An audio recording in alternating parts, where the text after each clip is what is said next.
लक्ष्मी पुराण मानवसा लक्ष्मी पुराण। नमस्ते नमस्ते महामाया श्रीपीठे सुरपूजिते शंख चक्र गदा हस्ते महालक्ष्मी नमस्तुते। नमस्ते गौरूढ़े कुले सुर भयंकरी सर्वपाप हरे देवी महालक्ष्मी नमस्तुते। सर्वज्ञं सर्ववेदं सर्वदुष्ट भयंकरी सर्वदुख हरे देवी महालक्ष्मी नमस्तुते। सिद्धि बुद्धि प्रत्येक देवी भक्ति मुक्ति प्रदायिनी मंत्रपुते सदापुरी महालक्ष्मी नमस्तुते। अत्यंत देवी आदिशक्ति महेश्वरी जोगेश जगामुष्य महालक्ष्मी नमस्तुते। स्थूल सूक्ष्म महारुद्र महाशक्ति महोदरे महापाप हरे देवी महालक्ष्मी नमस्तुते। पद्मासनस्थिति देवी परम ब्रह्म स्वरूपिणी मरमिष्टि जगन्नाथ महालक्ष्मी नमस्तुते। श्वेतांबरधर देवी नानांकलंकर भूषिते जगज्जीवे महामाया लक्ष्मी देवी नमस्तुते। महालक्ष्मी शंखजथे पठते भक्तिमानरं सर्वसिद्धि महाप्रतिम राजप्रतं सर्वदा एक कालं पठ नित्य महापाप विनाशनम।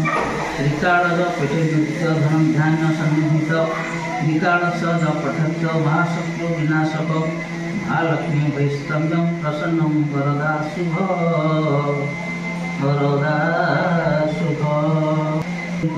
श्री महालक्ष्मी प्रस्ताव संपूर्ण। नमस्ते कमला मागो सागर दुलणी नमस्ते नमस्ते लक्ष्मी विष्णुघरणी नमस्ते कलायादि दयावती सागर जंगम कीट आदि पाड़ो नीति तोर दया बड़े माग दरिद्र जनर भय अचल चित्त जिणई कुबेर तोर द्रोही जने माग अन्न न मिलई जेते अर जिले केवे पेट न पुरई तोर चरित मान दे शुणई देवा भक्ति भाव सर्वदा गुणई तार दरिद्र कोण जाए दूर होई सर्वदा ताकु प्रसन्न हेउ महामाई एणु तो चरण माग शेष प्रणाम करुछि पुरा बारे मोर मनस्काम तो चरित किंचित मु करिबि रसन जगत जननी बारे दिय दिव्य ज्ञान दिने को नारद पराशर मुनि दुई भ्रमी भ्रमी एक ग्रामे प्रवेशिले जाई सेदिन मार्गशीर मास गुरुवार पर्व पड़िथिला सर्वपुरवासींकर प्रति घर द्वार गोमୟରେ लिपा होई लक्ष्मी पाद चिता पड़िथिला तही नारी माने स्नान सारी पिंधि जिनवास लक्ष्मी पूजारे सर्वे होइछन्ति रत ब्राह्मणଙ୍କ ଠାରୁ जे चंडाल परिजन्ते लक्ष्मी पूजारे रत अछन्ति समस्ते हुलहुली शब्दरे करुछि गगन कह कह तपिबर एकी सचरित ब्राह्मण चंडाल आसी समस्त जाति रे करुछन्ति कि उत्सव आनंद मति रे केउं व्रत कि उपास त्यार नाम काहाको करन्ति पूजा तार कि नियम या शुणे पराशर होई हस हस कहन्ति वचन धीरे शुण विधि शिष्य एक धान माणिका गुरुवार जे अटई लक्ष्मी देवी पूजा ए व्रत घटई सबु मास सेमानंकर मार्गशीर सार तहिरे पड़ई जे गुरुवार लक्ष्मी प्रिय सही गुरुवार जान सबुठारु आद्य गुरुवार जे प्रधान एक दिने शुक्ल दशमी गुरुवार पड़िले सुदशा व्रत हुए से दिनर लक्ष्मी अति प्रिय अटई जे व्रत यह कही पराशर हेले मौन व्रत पुणी ताहाकु पुछिले ब्रह्मांक कुमार लक्ष्मी व्रत करिथिले सर्वे मर्ते जेउ नर तहिरे से केउ शुभ फल लभिछन्ति लक्ष्मी द्रोही होई करी के दुख पाउछि यह सब मो आगरे कहत गोसाई शुणिबाकु ताहा चिते श्रद्धा उपजई नारद वचन शुणी पराशर मुनि कहन्ति से हरस चिते सुमधुर वाणी अन्य हे नारद तुम्हें पवित्र चरित लक्ष्मी व्रत कथारे जे होइअछ रत कहु अछि पुरातन कथा अछि जाहा होइब आनंद जात शुणिले कि ताहा ଏକ ଦିନ ଜଗନ୍ନାଥ ପାଶେ ଲକ୍ଷ୍ମୀ ଥିଲେ, କରପତ୍ର ଯୋଡ଼ି ତାହାଙ୍କୁ ଜଣାଇଲେ, ଆଜି ମୋ ବାରର ବ୍ରତ ପଡ଼ିଲା ଗୋସାଇଁ, ତୁମ ଆଜ୍ଞା ଦେଲେ ନଗର ବୁଲି ଯିବି ମୁହିଁ। ଗୋବିନ୍ଦ ବୋଇଲେ ଲକ୍ଷ୍ମୀ ନଗର ହିଁ ବୁଲିବ, ଦଶମୀ ପାଳନା ଅନ୍ନ ବେଗେ ରାନ୍ଧି ଦେବ। ପ୍ରଭୁଙ୍କ ମୁଖରୁ ମାତ ଏମନ୍ତ ଶୁଣିଲେ, ବସ୍ତ୍ର ଅଳଙ୍କାର ମାନ ଯତନେ ରଖିଲେ, ଆସିକାରେ ନବରତ୍ନ ବସଣି ଖଞ୍ଜିଲେ, 74 ରତ୍ନମାଳା କଣ୍ଠେ ଲମ୍ବାଇଲେ। ବାହୁଟି କମଳୟ ରମ୍ୟ ବଳୟ କଙ୍କଣ, ସୁନା ଚିତା ମାଣିକ ପଦକ ଆଭରଣ, ବାଜଣୀ ନୂପୁର ମାତା ପାଦରେ ଖଞ୍ଜିଲେ, ଏହିପରି ନାନା ଭୂଷଣ ସୁବେଶ ହୋଇଲେ। ଯେ ଗୁଣ ମାତାଙ୍କ ଅଧିକାର 3 ପୁର, ଆଭରଣ କେତେ ମାତ୍ର ଦେବୀ ପଟାନ୍ତର। ଶୁଣ ହେ ନାରଦ ଏହା ହୋଇ ଏକଚିତ, ବୃଦ୍ଧ ବ୍ରାହ୍ମଣୀ ରୂପକୁ ଧରି ଜଗନ୍ନାଥ, ପ୍ରବେଶ ହୋଇଲେ ଯାଇ ସାଧୁର ଦୁଆରେ, ସାଧବାଣୀ ଉଭା ହୋଇଥିଲେ ସେହିଠାରେ, ତାକୁ ଦେଖି ମହାଲକ୍ଷ୍ମୀ କହନ୍ତି ବଚନ, ଶୁଣ ଶୁଣ ସାଧବାଣୀ ହୋଇ ସ୍ଥିର ମନ, ଆଜି ପରା ମହାଲକ୍ଷ୍ମୀ ବ୍ରତ ଗୁରୁବାର, ଲିପା ପୋଛା କରିନାହୁଁ କିମ୍ପା ଘର ଦ୍ୱାର। ସାଧବାଣୀ ଏହା ଶୁଣି ବୋଲଇ ଯେ କ୍ଷଣି, ରୂପେ ବ୍ରତ ହୁଏ କାହା ପୂଜା ପୁଣି, ବୁଝାଇ ତ ସବୁ କହ ହେ ନାନୀ ଗୋସାଇଁ, କହିଲେ ମନକୁ ମୁଁ ଏ ବ୍ରତ କରିବଇଁ। ଏହା ଶୁଣି ପଦ୍ମଳୟା କହନ୍ତି ସଧୀରେ, ଶୁଣ ସାଧବାଣୀ ବ୍ରତ ହୁଏ ବିଧିରେ।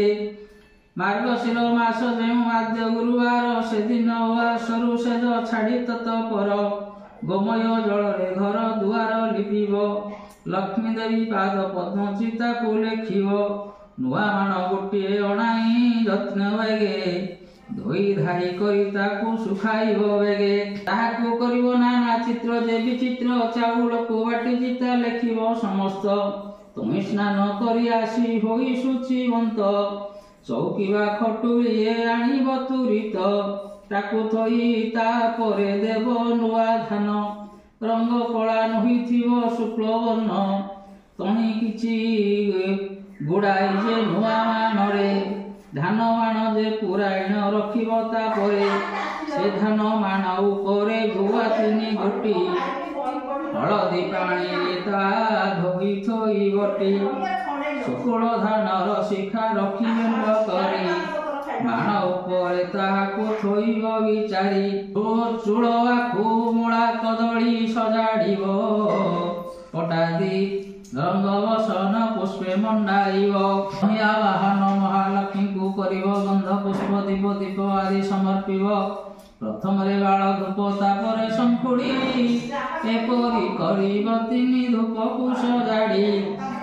ମହାଲକ୍ଷ୍ମୀଙ୍କର ଆଉ ଏକ ବ୍ରତ ଅଛି, ସୁଦଶା ବୋଲି ତ ନାମ ଲୋକେ ପ୍ରକଟିଛି, ଶୁକ୍ଳ ଦଶମୀ ହେଲେ ଗୁରୁବାର ଦିନ ହୋଇ ସୁଦଶା ବ୍ରତ ଶୁଣ ଦେଇ ମନ, ସେଦିନ ଉଆସରୁ ଯେ ଉଠି ତତ୍ପର, ଝୋଟି ଆଦି ଚିତା ଦେବ ପୂର୍ବ ପ୍ରକାର, ସ୍ନାନ ଶାଢ଼ୀ ହୃଦେ ପାଦ ମଣ୍ଡଳ ଲେଖିବ, ତହିଁ ଧୋଇ ଏକ ଖଟୁଲିଏ ରଖିବ, ତହିଁ ପରେ ଲକ୍ଷ୍ମୀ ପୂଜା ଗୁଆକୁ ଥୋଇବ, ପଞ୍ଚାମୃତ ଶୁଦ୍ଧ ଜଳେ ସ୍ନାନ କରାଇବ, 10 କ୍ଷୀୟ ସୂତାରେ ଯେ ପ୍ରତ୍ୟେକ କରିବ, ଲକ୍ଷ୍ମୀଙ୍କ ନାମରେ 10 ଗୋଟି ଗଣ୍ଠି ଦେବ, 10 କେରା ଦୁବ ଯେ ବ୍ରତ ଗୁଡ଼ାଇବ, ମହାଲକ୍ଷ୍ମୀ ଗୁଆ ପାଖେ ତାହାକୁ ଥୋଇବ, କରୁଥିଲେ ପୂର୍ବରୁ ସେ ବ୍ରତ ପୁରାତନ, ବ୍ରତ ଡୋର ଆଣି ତହିଁ ଥୋଇବ ବହନ, ପ୍ରଥମରେ ବାଳ ଧୂପ ନୈବେଦ୍ୟ କରି, ତାପରେ ଯେ ଭୋଗ ଦେବ ଶୁଣ ହେତୁ କରି, ଅରୁଆ ଚାଉଳ 1 ମାଣ ପିନ୍ତାଇବ, ତାକୁ କୁଟି ଚୁନା କରି ଯତନେ ରଖିବ, କଦଳୀ ନଡ଼ିଆ ଛେନା ଆଦି 10 ପୁର ଦେଇ 10 ଗୋଟି ମଣ୍ଡା କରିବ ସତ୍ୱର, ଲକ୍ଷ୍ମୀ ପୂତା ପୂଜା କରି ଭକ୍ତି ଚିତେ, ସେ ପ୍ରସାଦ ଖାଇ ଦିନ ବଞ୍ଚିବ ସୁସ୍ଥେ, ମହାଲକ୍ଷ୍ମୀ ପ୍ରସାଦ ଯେ ପରକୁ ନ ଦେବ, ବିଭା ହୋଇଥିବା ଝିଅ ସୁଧା ନ ଖାଇବ, ଯେ ଉତାରୁ କଥା ଏକ ମନ ଦେଇ ଶୁଣ, ଗୁରୁବାର ଦିନ ଯେଉଁ କଥା ନିବାରଣ, से कथा कहूछि एबे साधवाणी शुण केवे न भाजिब खई गुरुवार दिन जेउ नारी गुरुवार दिन रे आमिष भुंजई लोहरे किबा नख फाळे केश भुंजई उचिष्ट किबा लगाई जे तेल महालक्ष्मी तार निचे भांगी दियंती गेल तुळाकू भिणई लाउरे आमिष देई जे ग्रास करई खटर छायारे जेहु करई शयन रात्र काले दधि अन्न जे करे भोजन खौर हुए जेहु जाई नापितर द्वारे भोजन समय अन्न पकाए भूमि रे बुंदी न पाए अन्न फपड़ाई दिए एड़े कर्म जे करे से लक्ष्मी को न पाए गुरुवार दिन सकाळ गोमय दुआर जे नली कई अलस बणरे चुली लुण कहे पांच भक्षे जे आमिष एमानक ठारे लक्ष्मी करंती जे रोष धन धन सबु तार हरण करंती मागी गले अन्न वस्त्र केही न दियंती गुरुवारे जेउ नारी पिंधे शुक्ल लुगा ऐश्वर्य संपद पाए हुई सुभागा गुरुवारे जेउ नारी पिला को मारई किबा पाक हांडी धोई कला न छड़ाई संध्या गड़ी गले जे दियई संध्यावती पुत्र धन हानि हुए सदा हुए क्षति गुरुवारे जेउ नारी पोड़ा द्रव्य खाए हुईबार सज्जा बंका करी न बिछाए शाशु शशुर को न मानई जे रमणी उलग्न होई शयन करे जेउ प्राणी अमावास्या संक्रांति जे बुलाए जे हल एही दिन मानकरे घेनई तैल सभारे बसिन जे मानव मिछ कही अलस्य पाद न धोई जे भुंजी बसई पुष्कान्न फल को जे रमणी काटई ऋतुमती नारी की जे रमण करई कन्या तुलावासे विप्र साधन करई कथा कहू सबु बेले जे हसई एमत मनुष्य सदा बहु कष्ट पाई आई बुद्धि नाश जाए अन्न न मिलई गुरुवार संक्रांति अमावास्या दिन रजनी स्त्री पुरुष कले भोजन किबा एही तीन दिन जेउ नारी मोहे पुरुष संगरे मातृ धर्म को न चाहे प्राणे नाश न करिण ताको दुख देई बुलांती जे अन्न वस्त्र किछि न मिलई एतिकी दिन रे जेहु तिक्त द्रव्य खांती अंत काले जम द्वारे बहुदंड पांती ए तीन दिन जे नारी करई हविष्य दुखी रंकी देखी दान करई विशेष करे लक्ष्मी व्रत लक्ष्मी बारे उपवास बढ़िब ताहार धन जन आयु जस सकाळ से जोर उठी जे मुख न धुए ता मुख जे जन देखे तार शुभ नुहे रात्र से जे बसी से जे करे शयन ता गृह को परित्याग करंती वहन आसन बिना जे भूमि परे बसी खाए किबा जे कुमारी संगतरे काम मोहे दक्षिण पश्चिम मुखे जे भुंजी बसई एमानक पाशु लक्ष्मी जांती दूर होई संध्यारे कुंडाई केश बांधे जेउ नारी केवे न देखंती लक्ष्मी ताहार जे श्री भोजन करी जे मुख शोधन न करे भोजन करई जेहु अंधकार घरे स्नान परे होई जे तैल मरदन करे जेहु नख मुखे भूमि विदारण पिंधिथिबा लुगा से जे विंची हुई एमानक बदन को लक्ष्मी न चाहई जेउ नारी निज पिता पति ठारे रोष बहे स्वामी जहा बोले ताहा न करे केवे पर पुरुष रे से होई थाए रत परिष्कृत न होई जे नारीर कुष्ठित हेमंत नारी मुख लक्ष्मी न देखंती कांगाळिनी परिवार द्वार जे बुलांती कलही अलसी अति अप्रिया साहसी देव विप्रति चिरे नुहई विश्वासी एही परि जेउ नारी थिले गृहे ता संसान लक्ष्मी से स्थान को सदा करंती वर्जन जेउ नारी भक्ति जीते स्वामी की न सेवे जन्म जन्मे स्वामी दुखे सुखी होई हुए भावे जो नारी स्वामी की देवता सममणि सेवा करी तो सुथाए तार मती चिन्ही निज अंग परिष्कार करी शुचि हुए सान बड़ समस्त को समभावे चाहे परसिबा बेले पक्षपात जे न करे स्वामी पुत्र समस्त को बांटे समान रे पतिर आज्ञा को केवे न पकाए तले स्वामी दुखे दुखी सुखे सुखी होई चले हेमंत नारीर गृह लक्ष्मी न छाड़ती तार दुख नयन रे केवे न देखती हे मर्त्य मंडले सही नारी सुख पाए पति पुत्र कन्या ऐश्वर्य युक्त हुए अंत काले वैकुंठे लक्ष्मी को संगरे अनुक्षणे मिली रहे प्रमोद रंगरे साधवा नारीर पति बिना नाही गति तप जप देव पूजा ताहार नीति पति सेवा छाड़ी वृथा व्रत जे करई अन्न जन्मांतरे बाल्य विधवा होई जेउ नारी आनंद अतिथि सेवई पुण्यवती बोली ताकू पुराण रे कही हेमंत प्रकार जो नारी बा पुरुष आपणार कौल धर्म छाड़ती लेश सदा बेले करती उत्तम आचरण श्री लक्ष्मी ताहांक पादे मिलती दक्षिण पति सेवा बिना नाही नारी गति पति प्राण नारी करे देव लोके गति नारी कर लक्ष्मी व्रत पति सेवा बिना अन्न देव पूजा तीर्थ यात्रा विडंबना पति सेवा बर जिजे माती गरबरे गुरुवार लक्ष्मी व्रत जेहु सदी करे ताहार नुहई भल जनमे जनमे दुख सुख भोग रोग संसार रे भमे हेमंत तियारी साधवाणी की कहिले আজি ठारू लक्ष्मी व्रत कर जाबइले नकले सर्व संपद तोर क्षय जीव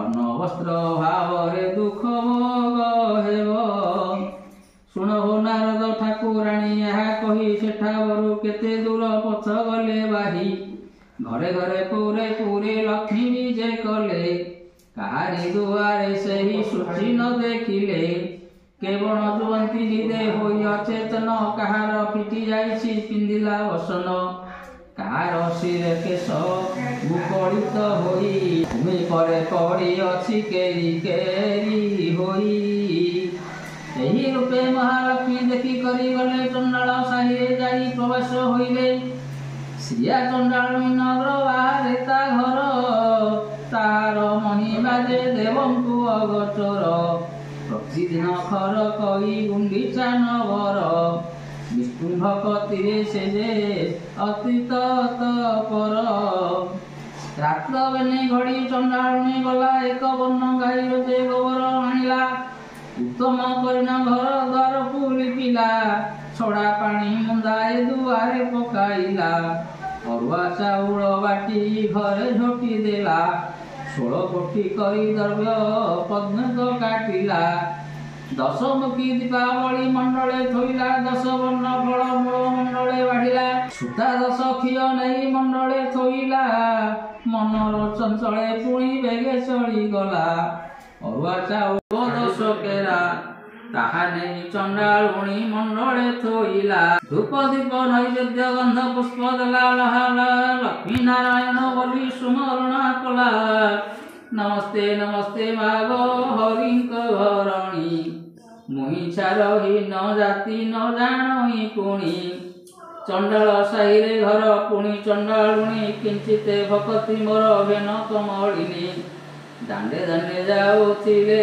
विष्णु पाटराणी सही न पारिले चंडालुणीर दईनी पद्म फूल देखी चलिला सबलिला श्रद्धा दुई पाद देई मात पद्म हेले उभा चंडालुणी घर गोटी पाइला को शोभा लक्ष्मी विजे कही कि उपमा देवा होइले चंडालुणी मागी घेनवर प्रसन्न होइली दुख नासिबी तोहर चंडालुणी कहुअछि सिरे कर देई वर मागिबी मागो मागि न जानी गोष्ठको देव मोर लक्षे पद्म गाई कुबेर समान धन देबु मात्र तुही कोड़को नंदन दे हस्तको सुनावाही चारि जुगे बसिबी अमर वर पाई लक्ष्मी शुणी कोइले तू होइछु कि बाई ए समस्त वर तोते देई त पारई अमर वर देवाकू शक्ति नाही मोर एही वर मागिली तू केमंत प्रकार जेते दिन जीथिबु ऐश्वर्य भुंजिबु अंतकाले जाए विष्णु पंजीरे बसिबु मोहर ही व्रत करुथिबु सबुदिन लक्ष्मी नारायण पादे थिब तोर मन शुण हे नारद एणे हरि बलराम मूर्खया बिन दे जाउथिले रवन जोग बळे बलराम ए कथा जानिले डाकी करी श्रीहरंकु एमंत कहिले देख देख कनाई तो भारी जा चार उआ होई अछई से चंडाळुणी घर हाड़ी घरे थिब लक्ष्मी पाण घरे थिब स्नान न करिण बड़ देउळे पशिब एही रूपे सबुदिने देउळे पशुछि दुई गोटी भाई को विटाळ कराउछि दरिद्र भंजनी नाम जेणु अछि बही दरिद्र मानक कष्ट न पारई सही सुदशा नाम रे एक व्रत रे ताहार एही व्रते चंडाळुणी पूजई पयर भारी जारे कार्य देवे असिरे कन्हाई चंडाळ साही नगर तोळ बेगे जाई आंभ वाक्य मानि ताकू दिय घौड़ाई एपरी घरणी थिले भलगति नाही गोविंद बोलिले भाई घौड़ाई देवा लक्ष्मी परा भारी जाकू आउ न पाइबा से जेबे दोष करिछि एमंत करिबा स्वर्गपुर लोकंकु हकारी आनिमा 5 लाख टंका देई जाति कराइबा आउ केबे तार जदि अमिति देखिबा देउळ भितरु ताको देवा घौड़ाई ए कथा प्रमाण तुमे शुण ज्येष्ठ भाई न जाने जे दोष कले सिंधुराज जेमा बारे मात्र रक्षा कर तांक दोष क्षमा बलराम बोलुचंते शुण भावग्राही तो थिले लक्ष्मी मोहि रहिबई नाही भारी जा अटई सिना पादर पांडई भाई थिले कोटी भाजा मिली जे पारई जाठारे तोलो भजेते अछि रे कन्हाई चंडाळ साही रे नुह तू नहर तोड़ जाई मोर बड़ देउळ कुहाउ न आसिबो माई पखु घेनी दांड बाहारे रहिबो धिकार वचन प्रभु सही न पारिले छाड़िली बोलीन रंग अधरे कहिले देउळ सिंहद्वार प्रवेश होइले ऊर्ध्वमुख होई प्रभु निश्वास छाड़िले शुण हे नारद तेणे श्रिया चंडाळुणी पूजा करुथिला लक्ष्मीकर पादवेनी ताहार पूजारे देवी संतुष्ट होइले जाचिन अनेक वर प्रदान जे कले कुटीर खंडिक थिला बालुरीर वास लक्ष्मी दया कले ताकू चंदन उवास जेउ चंडाळुणी घरे नथिला कर्ण चारि कोणे देले ताकू सुध जे सुवर्ण जेउ चंडाळुणी घरे नथिला पुत्र लक्ष्मी दया कले तार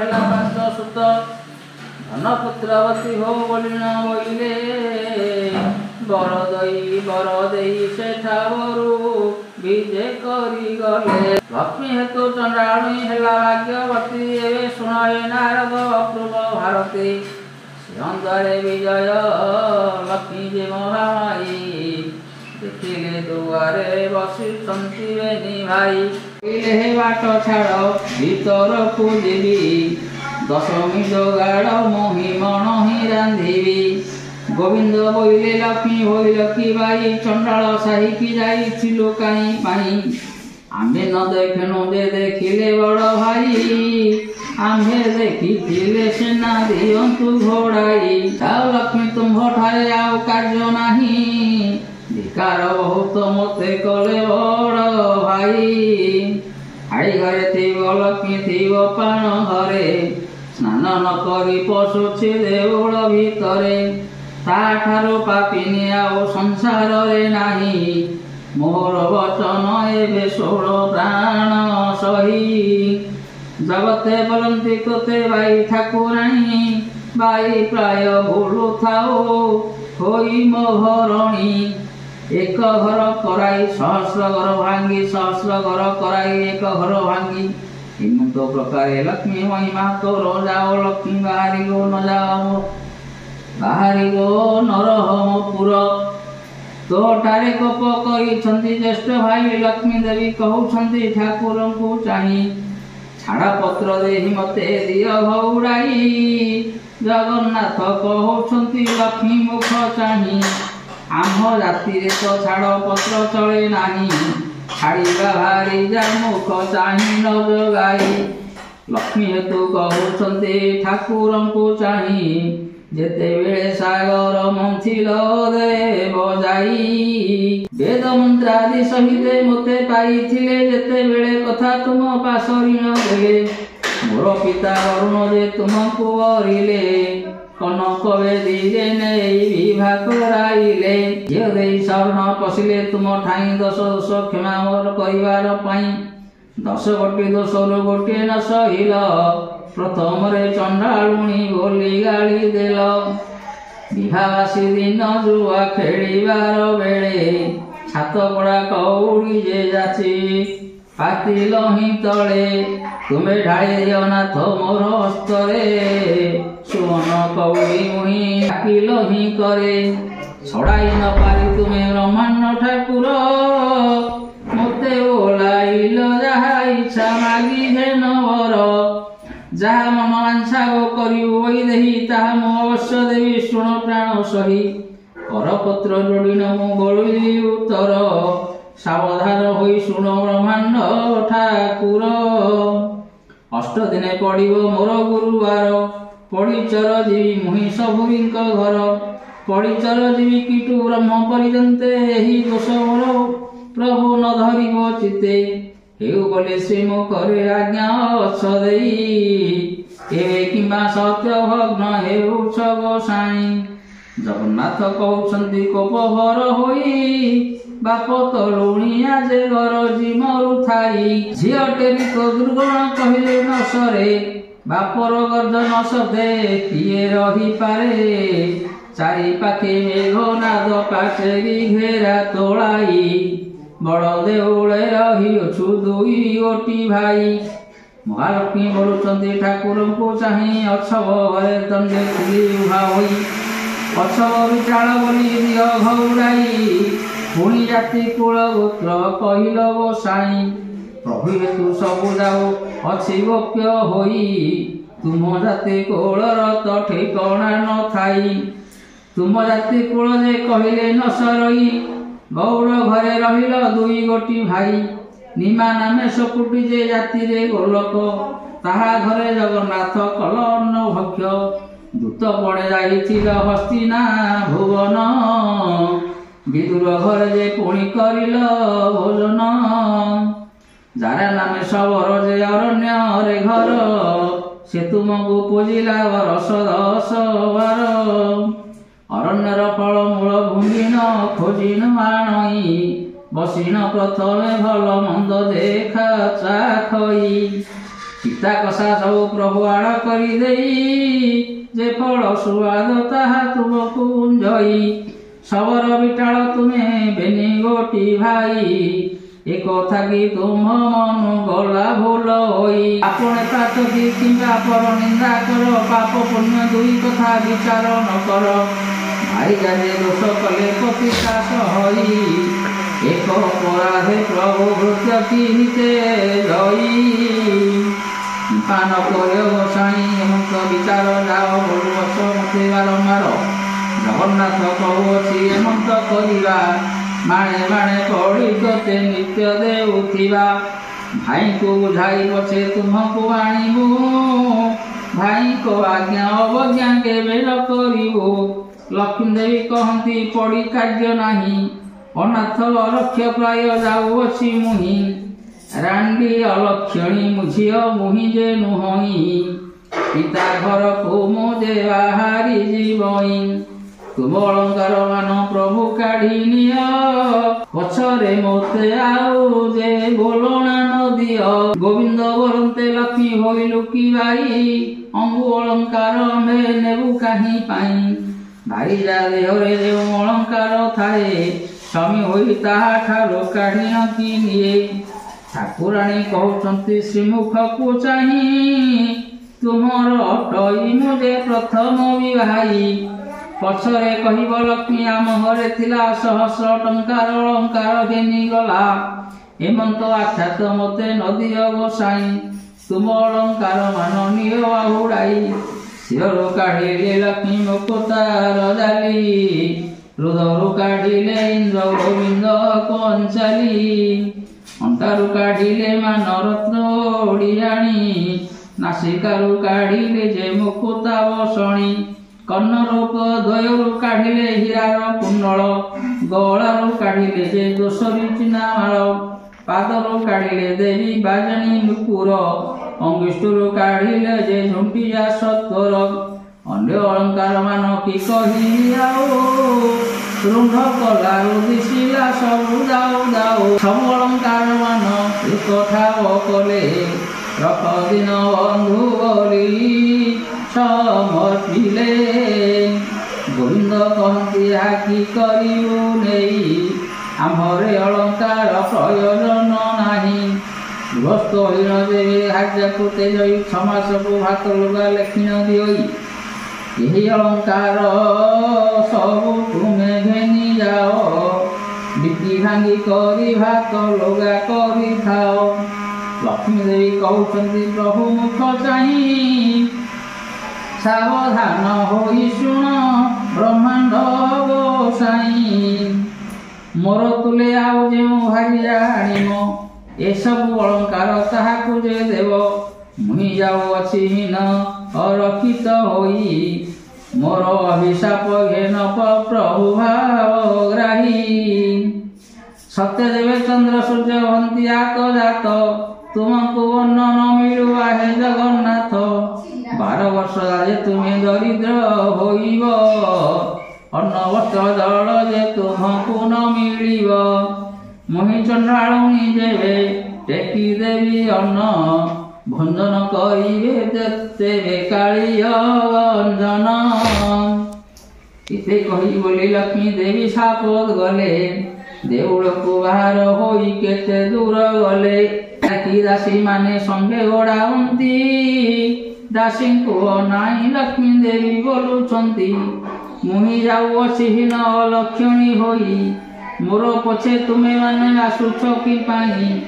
ଏହିପରି ହୋଇ ଯେବେ ପିତା ଘର ଯିବି, 4 ଦିନ ମାତ୍ର ତହିଁ ରହି ନ ପାରିବି। ଜଗନ୍ନାଥ ପ୍ରାୟ ବନ୍ଧୁ ପିତା ଘର ଯିବେ, ତାଙ୍କୁ ଦେଖି ପିତା ମୋତେ ସମର୍ପଣ ଦେବେ। ସାପ ଦେବା ଫଳ ବର ହୋଇବ କାରଣ, ଦରିଦ୍ର ନହିବେ ପ୍ରଭୁ ଦେବ ଭଗବାନ। ଏତେ ବୋଲି ଲକ୍ଷ୍ମୀ ଦେବୀ ମନେ ଚିନ୍ତା କଲେ, ବିଶ୍ୱକର୍ମାକୁ ଯେ ମାରି ମନରେ ସୁମରିଲେ। ବୈକୁଣ୍ଠପୁରରେ ବିଶ୍ୱକର୍ମା ରହିଥିଲା, ସ୍ମରଣ ମାତ୍ରକେ ଲକ୍ଷ୍ମୀ ଛାମୁରେ ମିଳିଲା। ଈଶ ଆଜ୍ଞା ହେଉ ମୋତେ ଲକ୍ଷ୍ମୀ ମହାମାଇ, ଶୁଣି ଆଜ୍ଞା ଦେଲେ ବିଶ୍ୱକର୍ମାକୁ ଯେ ଚାହିଁ। ଚଣ୍ଡାଳୁଣୀ ଅପବାଦେ ପ୍ରଭୁ ଦେଲେ ଘଉଡ଼ାଇ, ପାରିବୁ କି ଖଣ୍ଡିଏ କୋଡ଼ିଆ ତୋଳି ଦେଇ। ଆଜ୍ଞା ମାତ୍ରେ ବିଶ୍ୱକର୍ମା ବେଗେ ଚଳିଗଲେ, 3 କୋଣ ପ୍ରମାଣରେ ଉଆସ ତୋଳାଇଲେ। ସୁବର୍ଣ୍ଣର କାନ୍ଥ ମାନ ସବୁ ଘରେ କଲେ, ହୀରା ଲୀଳା ମାଣିକାଦି ତମୁ ଖଞ୍ଜାଇଲେ। ଗଣ୍ଠିସ୍ଥଳୀ ଅନେକ ମୁକୁତା ଲଗାଇଲେ, ପ୍ରବାଳର ସ୍ତମ୍ଭ ମାନ ତହିଁରେ ରଚିଲେ। ପୁର ଦେଖି କମଳିନୀ ସନ୍ତୁଷ୍ଟ ହୋଇଲେ, ବିଶ୍ୱକର୍ମାଙ୍କୁ ବହୁତ ପ୍ରଶଂସା ଯେ କଲେ। ବୈକୁଣ୍ଠପୁରକୁ ବିଶ୍ୱକର୍ମା ଚଳିଗଲେ। ଅଷ୍ଟବେତାଳଙ୍କୁ ଡାକି ଦେବୀ ଆଜ୍ଞା ଦେଲେ। ଅଷ୍ଟବେତାଳରେ ତୁମେ ମନ୍ତ କରିବ, ପ୍ରଥମେ ରୋଷେଇ ଶାଳେ ଯାଇ ନ ପଶିବ। 60 ପଉଟି ଭୋଗ ଭୁଞ୍ଜିବ ଯେ ତହିଁ, 13 କୋଟି ପୌଟ ଭଞ୍ଜନ ଖାଇବ ହର୍ଷ ହୋଇ। ଶାଗ ମୁଗ ମଧୁରୁଚି କାଞ୍ଜି ରାହି, ଆମ୍ବିଳ ଖାଇବ ଖଣ୍ଡା ଖଟା ସାକର ମିଶାଇ। ଅମୃତ ମହିମାନ ଭୋଜନ କରିବ, ହାଣ୍ଡିମାନ ନେଇ ଏକ ଠାବେ କଚାଡ଼ିବ। ଯାଇନାପ ଭଣ୍ଡାର ମଧ୍ୟରେ ପଶିବ, 52 କୋଟି ଭଣ୍ଡାର ବହିଣ ଆଣିବ। କାଣି କଉଡ଼ି କଡ଼ା କର ଦ୍ରବ୍ୟ ନ ରଖିବ, ସବୁ ବହି ଆଣି ମୋର ପାଶେ ସମର୍ପିବ। ବେତାଳ ବଇଲେ ମହାଲକ୍ଷ୍ମୀ ମୁଖ ଚାହିଁ, କେବନ୍ତ କରିନ ତହୁଁ ଆଣିମୁ ଭାଇ। ଜଗନ୍ନାଥ ମହାପ୍ରଭୁ ତହୁଁ ଚାହିଁଥିବେ, ଆମ୍ଭକୁ ଦେଖିନ କାଳେ କିଏ ପରାଭବ ଦେବେ। ଶୁଣି କମଳିନୀ ନିଦ୍ରା ଦେବୀ କିରାଇଲେ, ବହ ନବ ବୋଲ କର ବୋଲି ନ ବଇଲେ। ରାମକୃଷ୍ଣ ନୟନରେ ନିଦ୍ରା ଯେ ଘାରିବୁ, କାଲି ବେଳ 2 ଘଡ଼ି ଯାଇ ନ ଛାଡ଼ିବୁ। ଆଜ୍ଞା ପାଇ ନିଦ୍ରା ଦେବୀ ଶୀଘ୍ର ଚଳିଗଲେ, ରାମକୃଷ୍ଣ ନୟନରେ ନିଦ୍ରା ଯେ ଘାରିଲେ। ପାକଶାଳାରେ ବେତାଳ ପ୍ରବେଶ ହୋଇଲେ, ତହିଁ ଥିବା ପାକ ଦ୍ରବ୍ୟ ସମସ୍ତ ଖାଇଲେ। ହାଣ୍ଡିମାନ ସବୁ ଏକ ଠାବେ କଚାଡ଼ିଲେ, ଭଣ୍ଡାର ଘରରେ ଅଷ୍ଟବେତାଳ ପଶିଲେ। ଯେତେ ଦ୍ରବ୍ୟର ପୂର୍ଣ୍ଣ ହୋଇ ରହିଥିଲା ତହିଁ, 52 କୋଟି ଭଣ୍ଡାର ଆଣିଲେ ମୋ ଭାଇ। 16 ଘଡ଼ି ଯାକ ବେତାଳ ଯେ ତହିଁ, କୁଲାରୁ ଛାଞ୍ଚୁଣି ଯାଏ ସବୁ ନେଲେ ବହି। ଦେଖି କରି ମହାଲକ୍ଷ୍ମୀ ସନ୍ତୁଷ୍ଟ ହୋଇଲେ, ତୁମେ ଆଜି ପୁତ୍ର ପଣ କରିଲ ବୋଇଲେ। ପ୍ରଶଂସା କର୍ଣ୍ଣ ଯାଏ ବଚନ ଯେ କହି, ସବୁ ଦ୍ରବ୍ୟ ଆଣିଲ ତ ରତ୍ନ ଘଟ ନାହିଁ। 5 ଲକ୍ଷ ମୂଲ୍ୟ ସେହି ଖଟଟଇ, ଯାଅରେ ବେତାଳ ଏ ଘଟ ଆଣ ବୋହି। ଯେତେବେଳେ ଜଗନ୍ନାଥ ଦରିଦ୍ର ହୋଇବେ, ରତ୍ନ ଖଟ ବିକି କରି ଦିନ କଟାଇବେ। ଯେବେ ଜଗନ୍ନାଥ ପ୍ରଭୁ ମତେ ନ ଖୋଜିବେ, ନାରୀକୁ ପୁରୁଷ ମାନେ ଆଉ ନ ଲୋଡ଼ିବେ। ମୋତେ ଘେନି ପ୍ରଭୁ ଯେବେ ନ କରିବେ ଘର, କଳି ଯୁଗେ ନାରୀକି ଯେ ନ ଖୋଜିବେ ନର। ବେତାଳେ ବୋଇଲେ ବୋଲୁ ଅଛନ୍ତି ରାମ ମୁଖ ଚାହିଁ, ରତ୍ନ ଗୋଠେ ଶୋଇଛନ୍ତି 2 ଗୋଟି ଭାଇ। କୋଟି ସିଂହ ପରାକ୍ରମ ପ୍ରଭୁ ବଳରାମ, ମୁହିଁ ପୁଣି ତହିଁ ଶୋଇଛନ୍ତି କାଳିୟ ଗଞ୍ଜନ। 7 କୋଟି ପର୍ବତରୁ ଅଟଇ ଯେ ଗରୁ, ନାମ ବହି ଅଛନ୍ତି ଅଚଳ ମହାମେରୁ। ମହାଲକ୍ଷ୍ମୀ ବୋଇଲେ ରେ ଏମନ୍ତ କରିବ, ଦୌଡ଼ିଆ ଖଟ ଏକ ଗୋଟିଏ ଆଣିବ। ରାମକୃଷ୍ଣ ଦୁହିଁଙ୍କୁ ଯେ ଗଡ଼ାଇ ନ ଦେବ, ଶୋଇବାର ରତ୍ନ ଖଟ ବୋହିଣ ଆଣିବ। ଏହା କହି ବେତାଳ ଯେ ଶୀଘ୍ର ଚଳିଗଲେ, ରତ୍ନ ଖଟ ପାଶେ ଦୌଡ଼ିଆ ଖଟ ଦେଲେ। ବଳରାମକୁ ପ୍ରଥମେ ଧଇଲେ କଦାଇ, ଦୌଡ଼ିଆ ଖଟକୁ ଯେ ଦେଲେ ଗଡ଼ିଆଇ। ଏ ଉତାରୁ ଜଗନ୍ନାଥ ପ୍ରଭୁଙ୍କୁ ଧଇଲେ, ଦୌଡ଼ିଆ ଖଟ ଉପରକୁ ଗଡ଼ାଇଲେ। ଶୋଇବାର ରତ୍ନ ଖଟ ଆଣିଲେ ତ ବହି, ମହାଲକ୍ଷ୍ମୀ ଆଗେ ଦେଲେ ଆନନ୍ଦରେ ନେଇ। ବଳରାମ ପିନ୍ଧିବାର ପାଟ ବହି ନେଲେ, ଜଗନ୍ନାଥ ପିନ୍ଧିବାର ନେତ ହେନିଗଲେ। ଦେଖିକରି ମହାଲକ୍ଷ୍ମୀ ସନ୍ତୁଷ୍ଟ ହୋଇଲେ, ଅଷ୍ଟବେତାଳଙ୍କୁ ବର ଯାଚିନ ଯେ ଦେଲେ। ଆରେ ଅଷ୍ଟବେତାଳରେ ଏମନ୍ତ କରିବ, ବୈକୁଣ୍ଠପୁରରେ ଯାଇ ସୁଖରେ ରହିବ। ଆଜ୍ଞା ପାଇନ ବେତାଳ ଗଣ ବେଗେ ଗଲେ, ବୈକୁଣ୍ଠପୁରରେ ଯାଇ ପ୍ରବେଶ ହୋଇଲେ। ମହାଲକ୍ଷ୍ମୀ ତହୁଁ ଏକ କଥା ବିଚାରିଲେ, ସରସ୍ୱତୀ ଦେବତାଙ୍କୁ ଯେ ହୃଦେ ସୁମରିଲେ।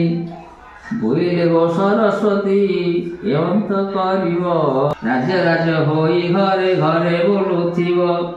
सर्वद्वारे जगन्नाथ बोली बेटी जाई सर्वकंठे सरस्वती विजय कर तुही अन्न पाणी कही तांको किछि न देव एते दुख पाइले कसे मते सुमरिबे आराम दाइने रात्र सुख रे पाइला दिन दुई घड़ी करे निद्रा जे भाजिला बलराम कहउछन्ति सुण रे कन्हाई गहल चहल आदि किछि दिशु नाई मोदी रथ पंडा रथ तुंड सब नाई राशि परिदा जे परिचा गले काहि श्रीमुख पखाड़िबाकु नल न मिलई कि बुद्धि करिबा एबे कहरे कन्हाई जगन्नाथ कहउछन्ति ज्येष्ठ भाई सुण लक्ष्मी छाड़िबारु जे मन्त हुई बलराम कहउछन्ति सुण रे कन्हाई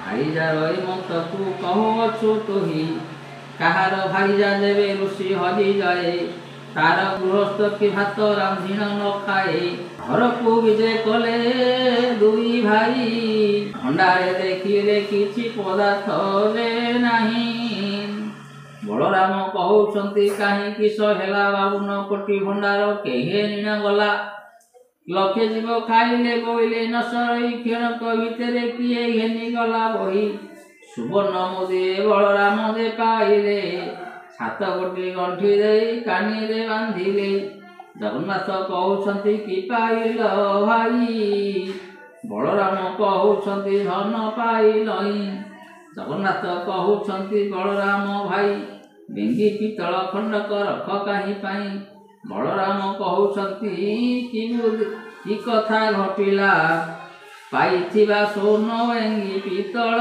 होइला सुध सुवर्ण रे जे मु धन होइथिला काणी कौड़ी कड़ाकु समाने रहिला सेठा बरु बाहारी गले दुई गोटी भाई पाकशाल दुआरे जे प्रवेशिले जाई बलराम ठिया हेले दुआर मुहंकु जगन्नाथ पशिगले रोषई घरकु देहरे लागिला कला मुहरे लागिला कला श्रीमुख गोटिक झलसी उठी दिशिला बलराम कहउछन्ति सुण जगन्नाथ बड़खिया बोली तोते कहती जगत मते अन्न न दैन सबु काउ तुई जगन्नाथ कहउछन्ति सुण ज्येष्ठ भाई अन्न काहु मिड़ी बजे चुली सुधा नाई न बुझिए परी किंपा कहूच गोसाई सेठा बरु जाई देखिले धान रमलाई लक्षे लक्षे हरण जे धान थाई देखिले अगाड़ी तही गोटिए जे नाही ताहु गले दुई भाई निराश जे होई इंद्रन कोले जाई प्रवेश होइले टोपाए जे पानी न देखिले बन बड़ देउल रे जाई प्रवेश होइले सही दिन उपवास करि न रहिले बेल दुई घड़ी करे निद्रा जे भाजिला मुख प्रखाल अर्थे पानी न मिलिला कि बुद्धि करिबा एबे बुद्धि दिशु नाही बलराम कहउछन्ति सुण रे कन्हाई काली उपवास रहिले बेनी भाई आजी पदे जीवाकु बल पाउ नाही केउठाकु देबे मागी आजी न मिलिब अन्न केमंत प्रकारे आम्भे धरिबा जीवन बलराम कहउछन्ति सुण रे बाबा नगर रे भिक्षा मागी जीवन पोषिबा कांधरे पकाई छिंदा उतरी पइता हतरे धइले दुई भाई भंगा छता सीता घेनिबाकु जल काहु न मिल पांती जाय घर ठाकु पुणी मागिबाकु जाती तोर कंठ बड़ी भावी घौड़ाई दियंती सेठा बरु दुई भाई भई पलावंती जगन्नाथ कहउछन्ति सुण ज्येष्ठ भाई बड़ पंडा घर बुझे ता चाल हेबे जाई हस्त धरा धई होई दुई भाई गले बड़ पंडा घर ठारे प्रवेश होइले बधे तार कहि जे शाशु आगे जाई ବ୍ରାହ୍ମଣ ଯେ ଦୁଇ ଗୋଟି ଆସିଛନ୍ତି ଧାଇଁ ଶାଶୁରାଣ୍ଡି ତାହାଙ୍କୁ ଯେ ଚିହ୍ନି ନ ପାରିଲା ଧାଇଁ ଯାଇ ବେଗେ ଦାଣ୍ଡ କବାଟ ପିଲା ଆସ ଆସ ବୋହୁ ହୁଏ ଲୋ ଠେଙ୍ଗା ବାଡ଼ି ଧରି ଚୋରକି ଖଣ୍ଡଇ ଦୁହେଁ ବାଘ ଉଡ଼ାଇ ଏହା ଶୁଣି ଦୁଇ ଭାଇ ତହୁଁ ଚଳିଗଲେ ସାମବେଦ ଚତୁର୍ବେଦ ଦୂରେ ଉଚ୍ଚାରିଲେ ଶୁଣି ଶୁଷ୍କ ତରୁଣତା ପଲ୍ଲବୀ ଉଠିଲା ଭିକ୍ଷୁକ ବ୍ରାହ୍ମଣ ବୋଲି ବ୍ରାହ୍ମଣୀ ଚିହ୍ନିଲା ଦୁଇ ଭାଇଙ୍କୁ ଯେ ଡାକି ତହି ବସାଇଲେ ମୁଖ ଖୁଦ ମଳୁଖ ମିଶାଇ ସତର ରାନ୍ଧିଲା ଅଫିଟା କଦଳୀ ମଞ୍ଜା ଦୁଇ ଖଣ୍ଡ ଆଣି ବେନି ଭାଇ ପକାଇ ନ ଛିଞ୍ଚିଲେ କ ପାଣି କଂସା ଘେନି ବ୍ରାହ୍ମଣ ଯେ ଅନ୍ନ ଆଣିଗଲା ଅନ୍ନ କି ବାଢ଼ିବ ତାର ହାଣ୍ଡି ଉଭା ହେଲା ଲକ୍ଷ୍ମୀ ଦହି ପୁରୁଷ ବୋଲି ନ ଜାଣିଲେ ପାକଶାଳରୁ ଉଠି ପାଶରେ ମିଳିଲା ଦୁଇ ଗୋଟି ଭାଇଙ୍କର ହସ୍ତକୁ ଧଇଲା କଟୁ କଥା କହି ତାଙ୍କୁ ଦାଣ୍ଡରେ ଛାଡ଼ିଲା ମୁଁ ଦୁଇ ଜଣ ଯେ ନିରାଶ ହୋଇଗଲେ କବିର ସାହିରେ ଯାଇ ପ୍ରବେଶ ହୋଇଲେ ଦର୍ଶ ବ୍ରାହ୍ମଣ ବୋଲି କବିର ଜାଣିଲେ ହଇ ଚାରି ପାଞ୍ଚ ବାଣ ଆଣି ବେଗେ ଦେଲେ ଯେ ଦେବୀ କମଳିନୀ ପବନକୁ ଡାକି ଆଜ୍ଞା ଦେଲେ ସେହି କ୍ଷଣି ଆରେ ପବନ ଆରେ ତୁ ବେଗ ହୋଇଯିବ ଖଇ ଚାରି ପାଞ୍ଚ ମାଣ ଉଡ଼ାଇ ନ ନେବୁ ଆଜ୍ଞା ପାଇଁ ପବନ ଯେ ବେଗି ଚଢ଼ିଗଲା ପ୍ରଭୁଙ୍କ ଆଗରେ ଯାଇ ଉଡ଼ାଇ ନ ନେଲା ବଳରାମ କହୁଛନ୍ତି ଶୁଣରେ କହ୍ନାଇ ପ୍ରାଣ ଗଲା ବେଳେ ଜାତି କୋଳ ଲଡ଼ୁ ନାହିଁ ପଦ୍ମ ପୋଖରୀକୁ ଚାଲ ଯିବା ବେନି ଭାଇ କନ୍ଦମୂଳ ଖାଇ ନ ବଞ୍ଚାଇବା ତହି ଫଳମୂଳ ପୁଷ୍ପ କରି ଘୋଡ଼ାଏ ଆଣିବା ଅଧିକ ମିଳିଲେ କିଛି ସଞ୍ଚିନ ରଖିବା ହିମନ୍ତ ବିଚାର କରି ଦୁଇ ଭାଇ ଗଲେ ପଦ୍ମ ପୁଷ୍କରିଣୀରେ ଯେ ପ୍ରବେଶ ହୋଇଲେ ପଦ୍ମ ପୁଷ୍କରିଣୀରେ 7 ତାଳ ପାଣି ଥିଲା ଲକ୍ଷ୍ମୀ ଆଜ୍ଞା ମାତ୍ରେ ସବୁ ପଙ୍କ ହୋଇଗଲା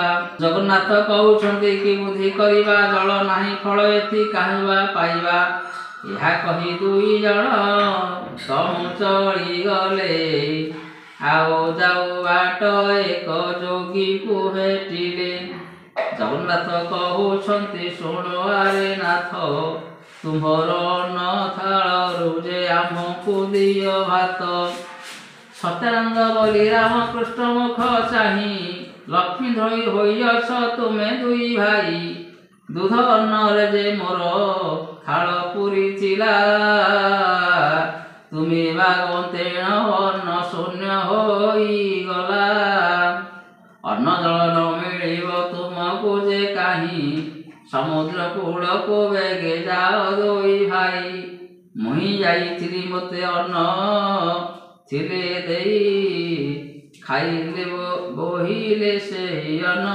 ସରଇ ଏହି ରୂପେ ସତ୍ୟାନନ୍ଦ ବାଟ କହିଦେଲେ ଯିବା ବୋଲି ଦୁଇ ଭାଇ କମର ବାନ୍ଧିଲେ ହଟି କମଳିନୀ ତହୁଁ ହାଟ ଭିଆଇଲେ ସୂର୍ଯ୍ୟଙ୍କୁ ରାଇଣ ଦେବୀ ବେଗେ ଆଜ୍ଞା ଦେଲେ ଅତି ଶୀଘ୍ର ଟାଣ ଖରା କର ତୁମ୍ଭେ ଯାଇ ବାଲି ମାଟି ତାତୁ ବେଗ ଡହ ହୋଇ ତାତିବା ଖରାରେ ଯେ ଭାଜିବାର ବାଲି ପାଦ ମାତ୍ରେ କେହି ତ ପାରିବେ ଚାଲି ବେଗ ବେଗ ହୋଇ ତୁମେ ଯାଉଅଛ ନାଇଁ ବୁଦ୍ଧି ଦିଶୁ ନାହିଁ ଏବେ କିସ କରିବଇ ଶୁଣି ଶୁଣିଲା ପରି ବଳଦେବ ଗଲେ କମଳାଙ୍କ ସିଂହ ଦ୍ୱାରେ ପ୍ରବେଶ ହୋଇଲେ ସିଂହ ଦ୍ୱାରେ ପ୍ରବେଶୀ ଡାକିଲେ ଯହୁଁ ଡାକ ଶୁଣି ଦାସୀମାନେ ଅଇଲେ କତହୁଁ କେଉଁ ଦାସୀ କହୁଛନ୍ତି ଶୁଣ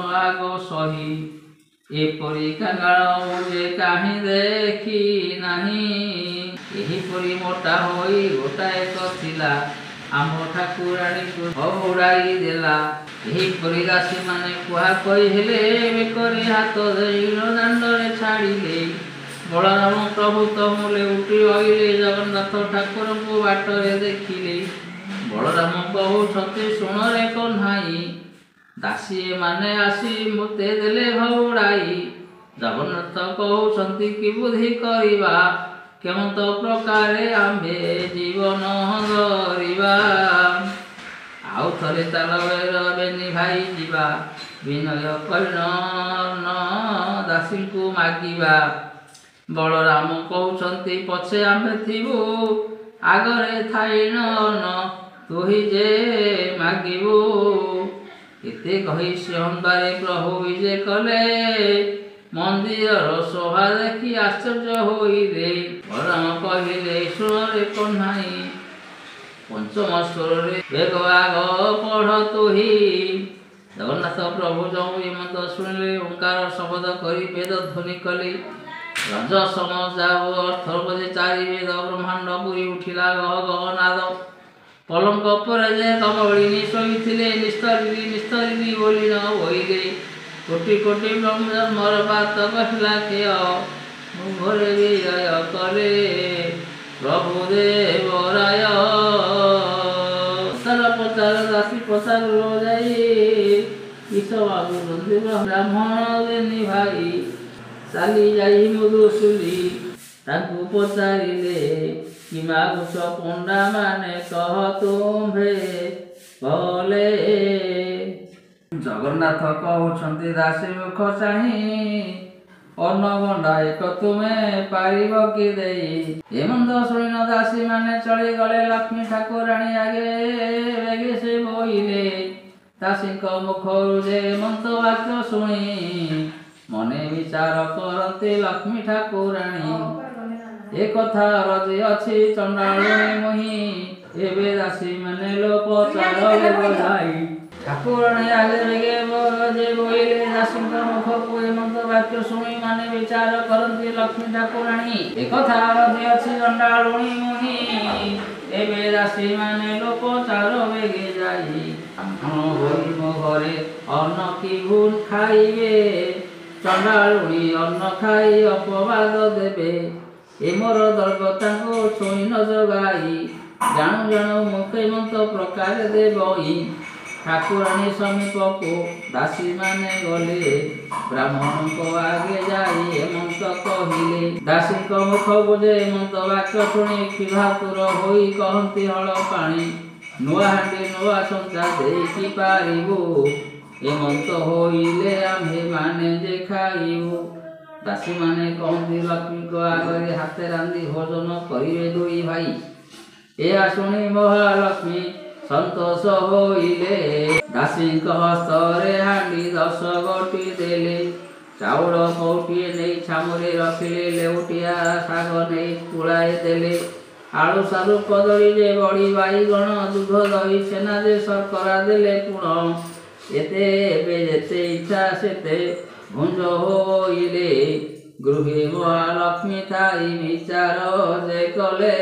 ରାନ୍ଧିଣ ଭୁଞ୍ଜିବେ ଯଦି ହାତେ ଦୁଇ ଭାଇ, ନାରୀଙ୍କି ପୁରୁଷ ଆଉ ଲୋଡ଼ିବେ କିମ୍ପାଇଁ। ଲକ୍ଷ୍ମୀ ଦେବୀ କାଠ ଖଣ୍ଡେ ହସ୍ତରେ ଧଇଲେ, ଅଗ୍ନିର ସ୍ତମ୍ଭନ ମନ୍ତ୍ର ଦେବୀ ପାଠ କଲେ। କଦାପି ଅଗ୍ନି ଦେବତା ତେଜ ନ ହୋଇବ, ହାଣ୍ଡି ନ ତାତିବ ଆଉ ପାଣି ନ ତାତିବ। କେତେ କାଠ ଜଳୁଥିବ ଭସ୍ମ ହୋଇଯିବ, କୁହୁଡ଼ି କରିଣ ତହୁଁ ଧୂଆଁ ହେଉଥିବ। ହେମନ୍ତ ବଳିଣ କମଳା ଯେ ଆଜ୍ଞା ଦେଲେ, ସେହି ପରକାରଣ ଅଗ୍ନି ଦେବତା ଯେ କଲେ।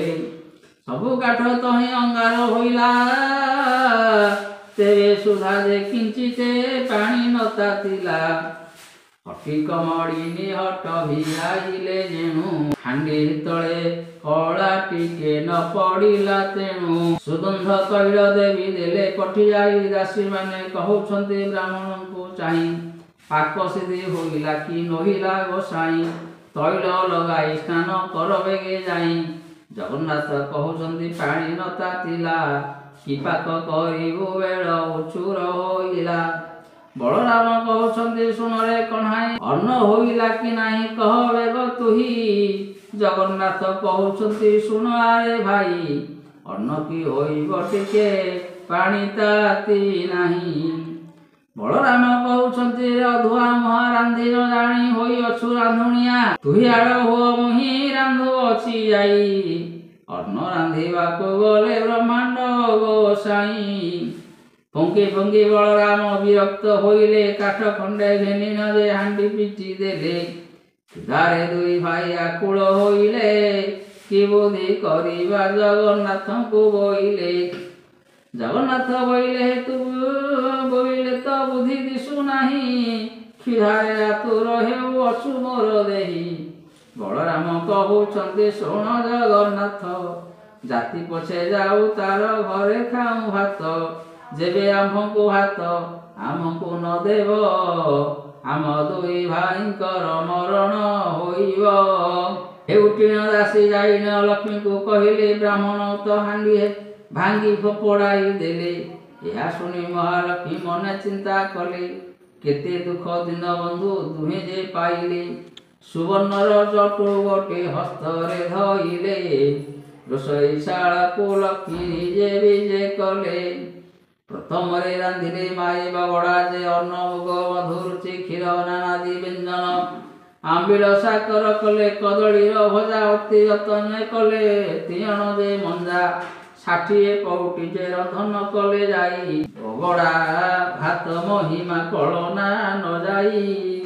ଦୁଧ ପୁଳି କଲେ ମାତ ଘୃତ ପୁଳି କଲେ ଅତି ଯତ୍ନରେ ମାଏ ସର ପୁଳି କଲେ।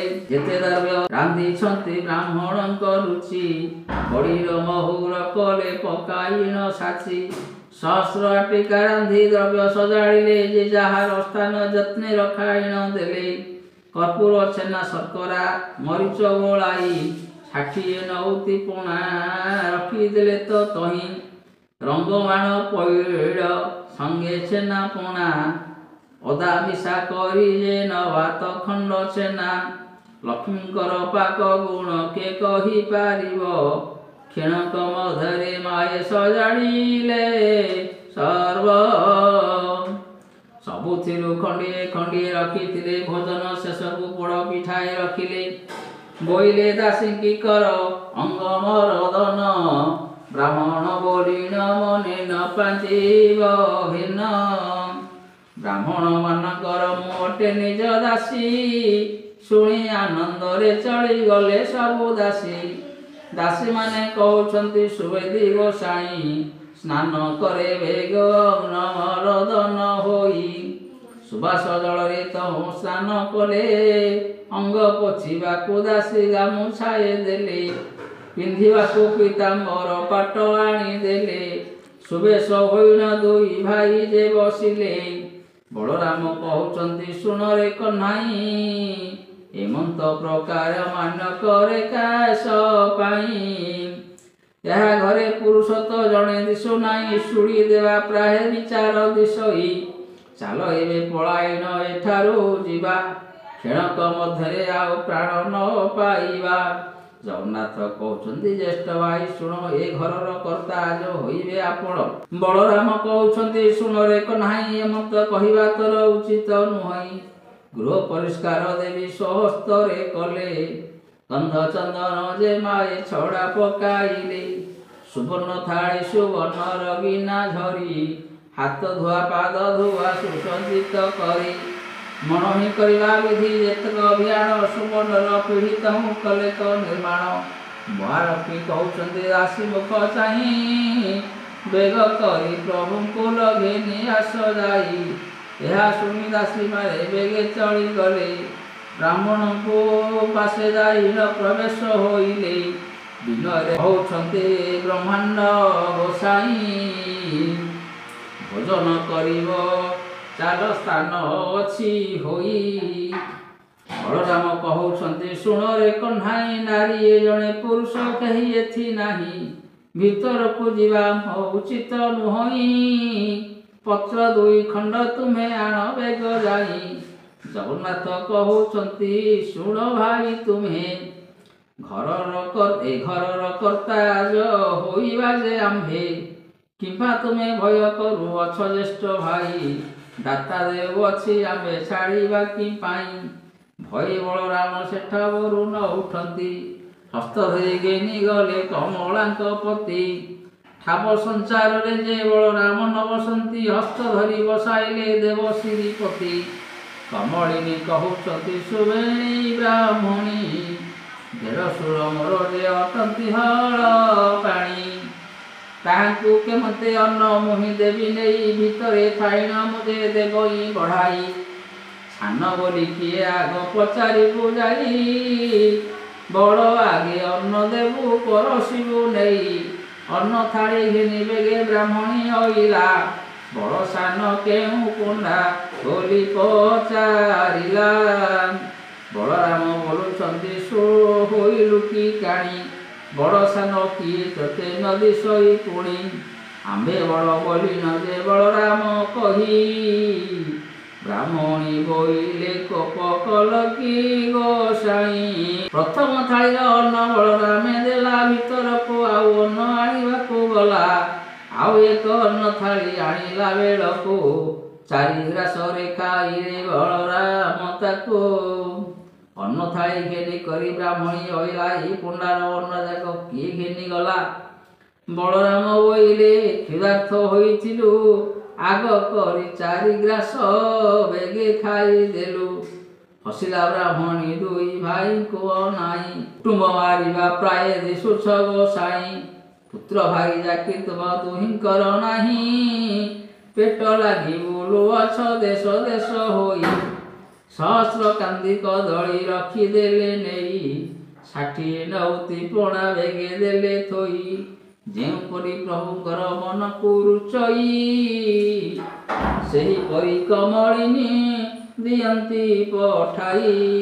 ଭୋଜନ ଶେଷକୁ ଯେ ବୋଲନ୍ତି ବଳରାମ, ଲକ୍ଷ୍ମୀଙ୍କ ରାନ୍ଧଣା ପରି ଲାଗୁଛି ଉତ୍ତମ।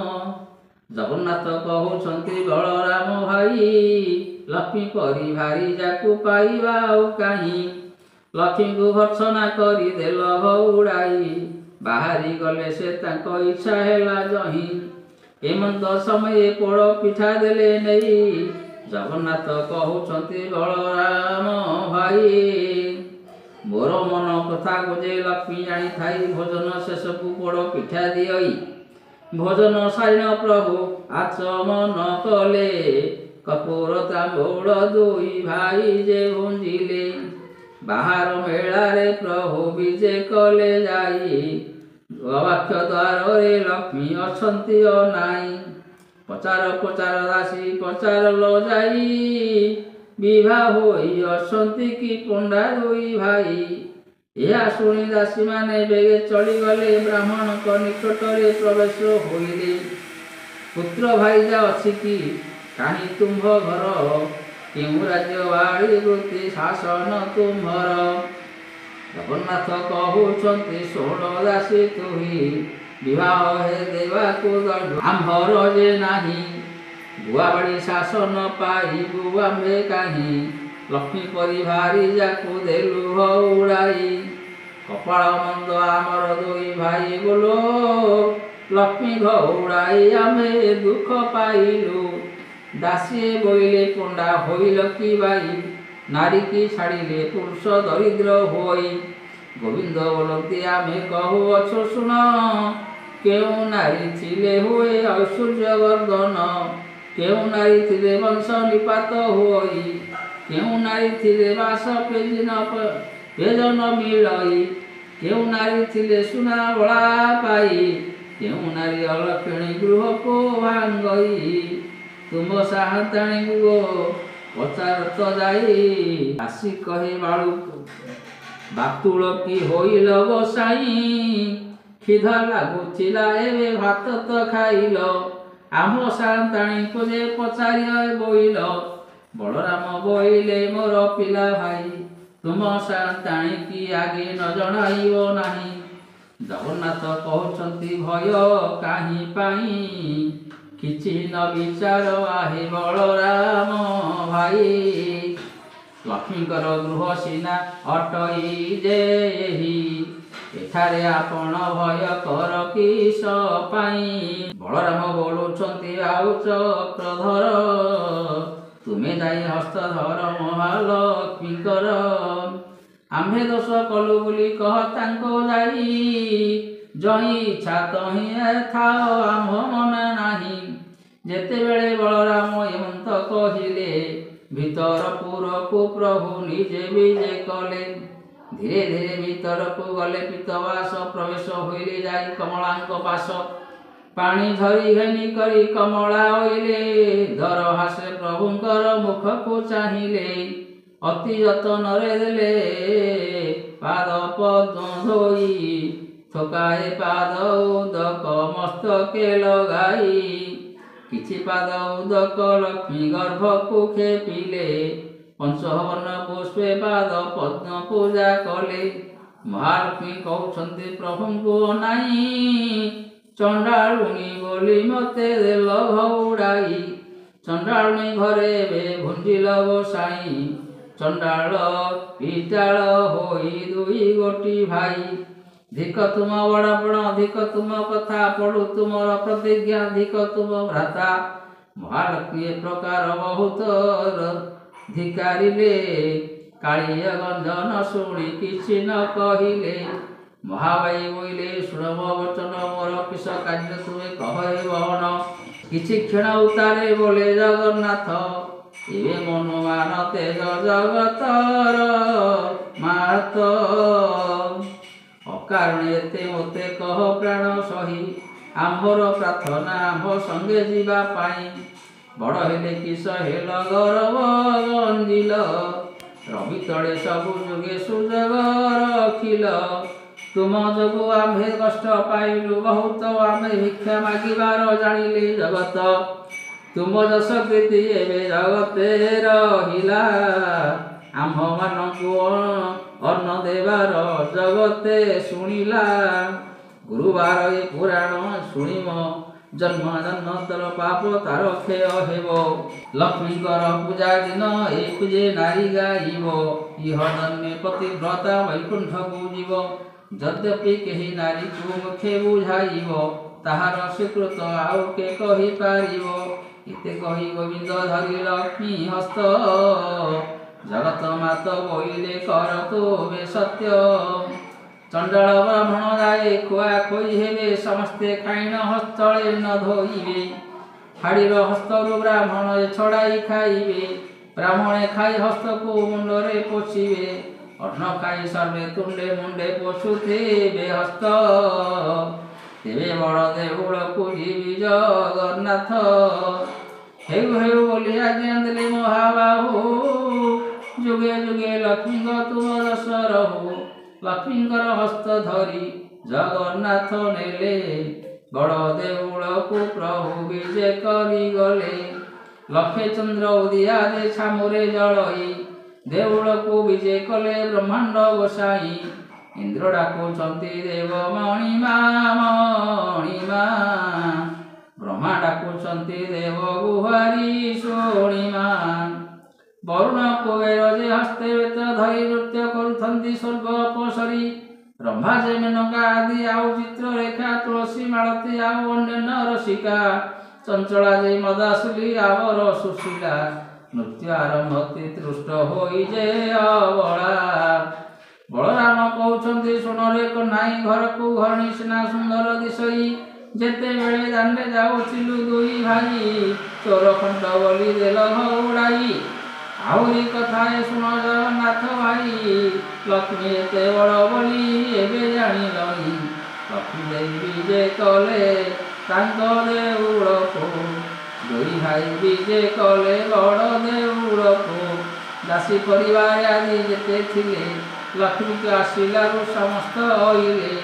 ଲକ୍ଷ୍ମୀକୁ ପାଇଣ ଦେବ ଗୋବିନ୍ଦ ଆନନ୍ଦ,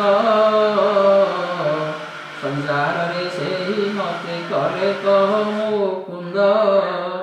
ଶୁଣିଲେ ନାରଦ ଏହି ପୁରାତନ ଆଖ୍ୟା, ଯାହା ପ୍ରସନ୍ନରେ ପ୍ରଭୁ ମାଗିଲେ ଯେ ଭିକ୍ଷା। ସାର ଚଣ୍ଡାଳୁଣୀ ଐଶ୍ୱର୍ଯ୍ୟ ଭୋଗ କଲା, ଲକ୍ଷ୍ମୀଙ୍କର ସୁଦୟାରେ ଏମନ୍ତ ହୋଇଲା। ଏ ପୁରାଣ ପଢ଼ି ସିଦ୍ଧି ସର୍ବ ସିଦ୍ଧି ହୁଏ, ସୂର୍ଯ୍ୟୋଦୟ ତମ ସମ ପାପ କ୍ଷୟ ଯାଏ। ପୁରାଣ ଯେଉଁମାନେ ପଢ଼ନ୍ତି ଶୁଣନ୍ତି, ଲକ୍ଷେ କୋଟି ଗୋଦାନର ଫଳ ସେ ଲଭନ୍ତି। ଏ ପୁରାଣ ଅଟଇ ଯେ ମୁକ୍ତିର ପଥ, ଏହା ଫଳରେ କଥନେ କେହି ହେବ ସମର୍ଥ। ଲକ୍ଷ୍ମୀଙ୍କ ପୁରାଣ ସମ୍ପୂର୍ଣ୍ଣ ହୋଇଲା, ଭାବେ ବଳରାମ ଦାସ ଗୀତରେ କହିଲା। ସେ ଭ୍ରମଣ ରାମ ମୁକ୍ତି ଜଗତ ସୁଧ ସୁଧ ଭାବ ଦୋଷ ନ ବିଦ୍ୟତେ।